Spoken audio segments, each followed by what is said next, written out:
The conflict between Sabalenka and Yala escalates into a major scandal that was captured on tape. What started off as a standard match turned into one of the most thrilling moments in women's tennis history. Tension abruptly escalated into open turmoil after a disputed call and a stare over the net. From the umpire's chair came whispers. A conflict no one anticipated. As two worlds, power and burgeoning promise, collided beneath the limelight, crowds held their breath. Every feeling was amplified, and every moment was filled with tension. And everything changed after the game when the video emerged. The rivalry turned into a controversy that the sport will never forget, and reputations were called into question. Instead of being the match that everyone feared, it was meant to be the one that everyone looked forward to. Aryna Sabalenka exuded the presence of a champion who had experienced every kind of pressure, limelight, and expectation when she took the court. Ayala stood across the net. She was younger, more reserved, and unknown to many outside of her area, but she possessed a fire that had propelled her to greater heights than anybody had anticipated. Two entirely distinct routes, two entirely distinct energies. However, something felt dangerously unstable as soon as they faced each other, as if the atmosphere was too heavy for a straightforward tennis match. You could sense the difference just from the warm-up. With her powerful strokes, Sabalenka sent balls that reverberated like tiny explosions. Yala moved with almost surgical precision, as though she was examining every angle, bounce, and vibration of the court beneath her. She held Sabalenka in high regard. Everyone was aware of that. However, there was a communication gap between them. Something that was non-existent a week ago. The locker room was filled with whispers. Rumors on alleged remarks made by Sabalenka. Yala's camp's responses were muted. The young Filipino star wasn't prepared for the mental strain that a player like Sabalenka entails, according to journalists. The stress increased with each headline. Between them was another invisible brick. Nevertheless, their smiles appeared almost genuine when they shook hands before the game at the net. Nearly. There was a certain type of excitement throughout the stadium. Fans anticipated grit, firepower, and possibly even drama, but nobody anticipated what was about to happen. Not Sabalenka herself, not the commentators, not the chair umpire. Because something was crumbling behind her tough exterior. And something was stirring behind Yala's serene gaze. It was evident from the start of the first game that this was not your average match. Each point was significant. Every gathering seemed to have a message. Heavy and determined, Sabalenka's ground strokes nearly dared Yala to collapse under them. However, Yala did more than just endure. She responded immediately, matching Sabalenka's speed with a level of control that seemed unattainable for someone her age. The first spark appeared on the court at that point. A ball that landed millimeters from the line was a near miss. Yala was awarded a point by the umpire. Sabalenka became motionless. Her chest lifted. Her jaw clenched. She looked first at the mark, then at the umpire, and last at Yala, who did not blink, react, or rejoice. Ready for the following point, she just strolled back to the baseline. Sabalenka was more enraged by Yala's calm and stillness than by any rejoicing. After that, the tension rapidly increased. Sensing the change, fans leaned forward. There was a real thing going on. Something uncooked. It was more than just a match. Pride, pressure, and unsaid thoughts collided and eventually came to the surface. And by the time the first set was over, everyone in the arena had the same question on their minds. Was the line always there, ready to burn, or had this match just crossed it? The turning point did not come with a bang. It came in a whisper. One trade, 1 point. Suddenly, the game was on the verge of something much more significant than tennis. Sabalenka gave a wide serving. Stretching, Yala delivered a looping forehand that dropped perilously near the sideline. The audience let out a gasp. After a half-heartbeat of hesitation, the line umpire called it in. Point Yala. However, Sabalenka was not aware of the call. Not at all. She heard something more profound. The shiver of worry that the match was disappearing more quickly than she had anticipated, the sting of doubt. Her eyes grew wide. She let her racket fall to her side. She moved in the direction of the target, shaking her head as though she couldn't understand what reality had just thrown at her. "No way," she mumbled, her voice cutting through the din of the stadium. The umpire in the chair leaned forward. That should have been the end of it. The call stands. Please continue. There was a quarrel, a gesture, a return to the baseline, but at that point, Sabalenka wasn't Sabalenka. She was searching for thunder like a hurricane. Palms out, her face tense with incredulity, she walked over to the umpire's chair. "How is that in?" "You didn't even check it," she remarked in a calm but heated voice. The kind of control that merely feeds the fire underneath. The cameras enlarged. The audience became silent. Yala's heart pounded through her fingertips as she stood immobile at the baseline, holding onto her racket. She was in the center of it all even though she wasn't involved. Sabalenka gestured to Yala. "Every time this occurs, she wins every close call." Like a spark hitting dry grass, the words landed on the court. The stands echoed with gasps. Yala's jaw tightened slightly, but her expression remained unchanged. Music, a reaction, but not one for the cameras. The umpire tried to defuse the situation. "Please come back to play, Aryna." Sabalenka, however, was not giving up. "This is absurd. Tell me right now if this is going to be the case." Then came the moment that, in a matter of hours, would repeatedly appear on social media. Sabalenka faced the baseline once more. However, she muttered something loud enough for the courtside microphones to pick up and the cameras to focus on before turning to go. "If she wants to win like this, let her."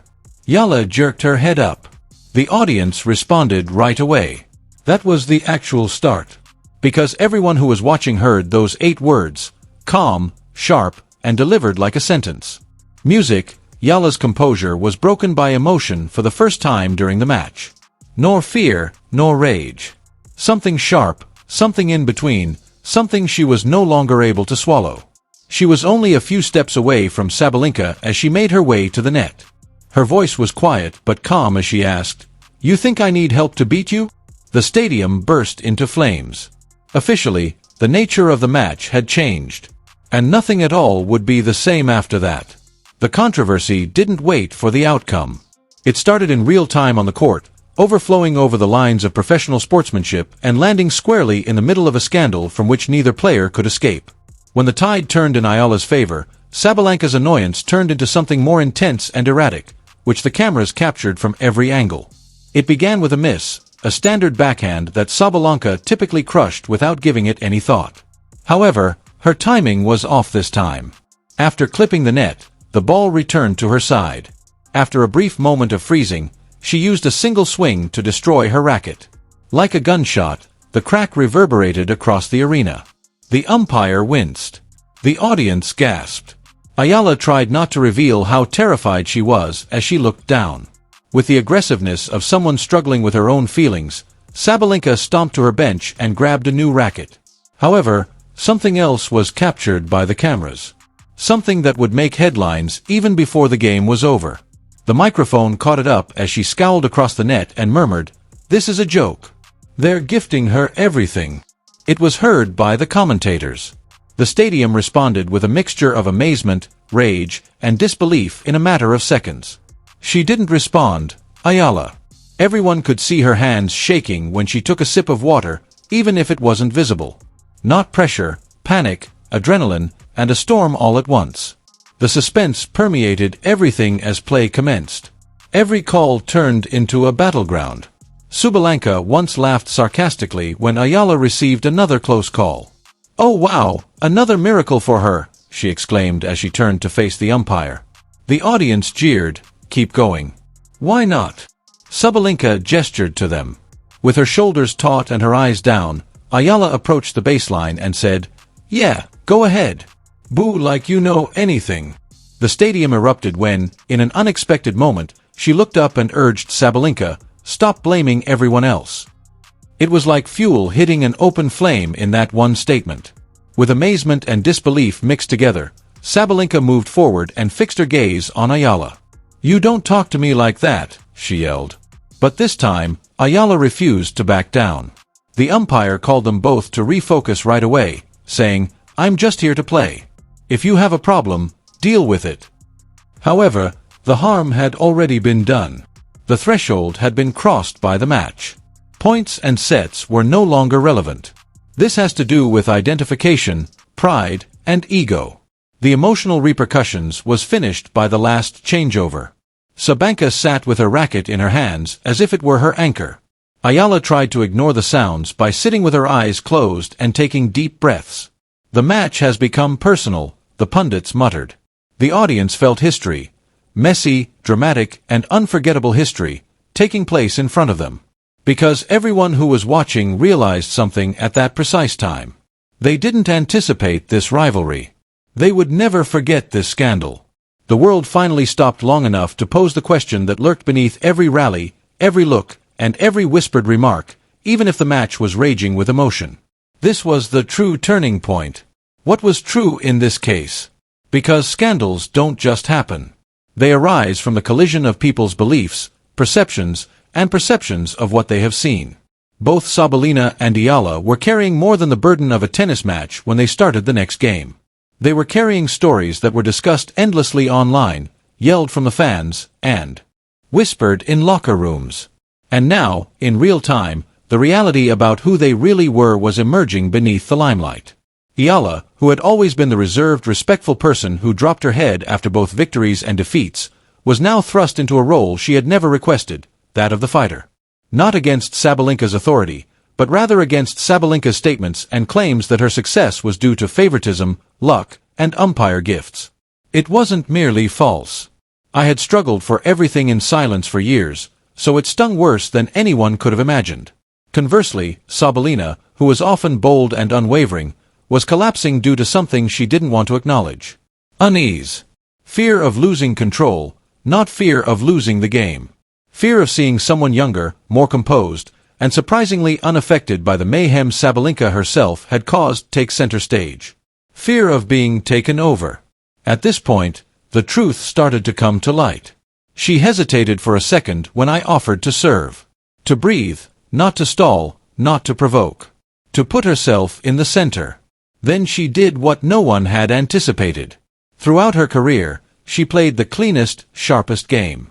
4 points, for winners, a hold on love, no joy, no shouting, just concentration.